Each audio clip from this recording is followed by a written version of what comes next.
Assalamualaikum warahmatullahi wabarakatuh. Dewan Juri yang terhormat, perkenalkan kami dari tim SMA Negeri 1 Protokol dengan saya Gabriel Tisan Hargonono sebagai ketua peneliti dan dengan saya Klot Atta Fatela sebagai anggota peneliti. Penelitian kami kali ini berjudul Smart Agro Astacita, transformasi pertanian berkelanjutan di Jawa Tengah, integrasi otomatisasi pertanian presisi berbasis IoT, drone, dan AI. Nah, kita langsung masuk saja ke agenda kami pada hari ini, di mana kami ingin membangun pertanian modern untuk ketahanan pangan. Yang pertama itu latar belakang dan juga tantangan. Yang kedua itu Smart Agro Astacita. Yang ketiga itu metodologi penelitian. Yang keempat itu hasil dan pembahasan. Yang kelima itu tantangan dan strategi. Yang keenam itu kesimpulan dan juga rekomendasi. Oke, selanjutnya latar belakang dari penelitian ini yaitu kami mengambil dari tantangan pertanian di Indonesia. Karena pertanian adalah pilar ketahanan pangan serta ekonomi bagi bangsa kita. Namun sektor ini menghadapi berbagai tantangan yang sangat serius, yaitu yang pertama, degradasi lahan dan anomali iklim, lalu penurunan produktivitas serta alih fungsi lahan, lalu praktik konvensional tanpa dukungan data. Sehingga produktivitas menjadi stagnan, sementara kebutuhan konsumsi terus meningkat.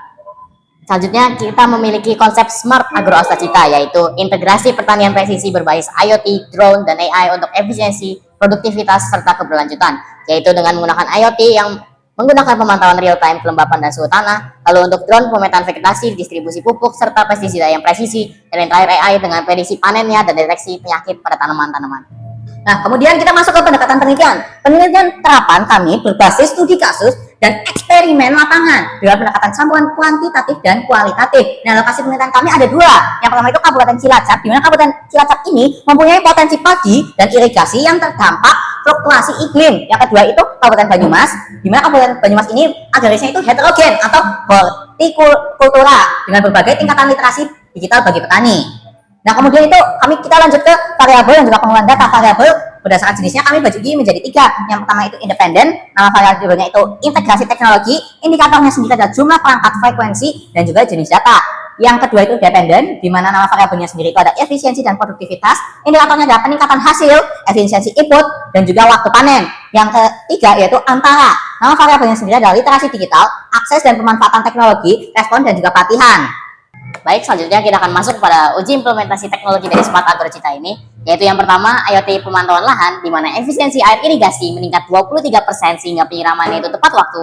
Lalu drone yang multispektral dengan penggunaan pupuk itu berkurang sekitar 18% di Banyumas, sehingga waktu kerjanya lebih efisien sekitar 40%. Dan yang terakhir uji model AI, yaitu dengan akurasi prediksi panen sebesar 92% serta deteksi penyakit daun sebesar 89%, sehingga teknologi ini tentu saja membantu para petani mengantisipasi panen serta meminimalisasi kerugian.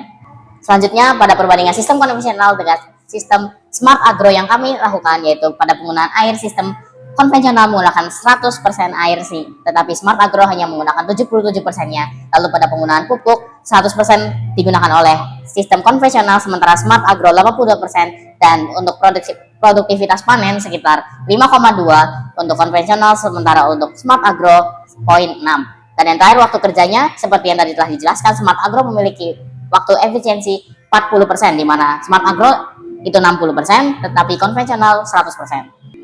Nah, kemudian sekarang kita masuk ke tantangan dan juga strategi kami dalam mewujudkan pertanian cerdas. Untuk tantangan sendiri ada 3. Yang pertama itu investasi awalnya itu tinggi, kemudian yang kedua itu literasi digital petani yang rendah, kemudian yang ketiga itu infrastruktur internet pedesaan itu saat ini masih terbilang cukup terbatas. Kemudian strategi implementasi kami ada 3 juga. Yang pertama itu teknologi yang kami gunakan terjangkau, perangkat kami open source dan juga menggunakan drone lokal. Kemudian yang kedua edukasi dan juga inkubasi, di mana ada program petani digital dan ada pendampingan dari tenaga ahli. Kemudian yang ketiga ada kemitraan multi helix, di mana kolaborasi pemerintah, swasta, akademis, dan juga komunitas itu sangat berperan besar dalam proyek kami kali ini. Lalu kami lanjut pada bagian yang terakhir, yaitu kesimpulan dan saran yang kami dapatkan demi menuju ketahanan pangan yang berkelanjutan.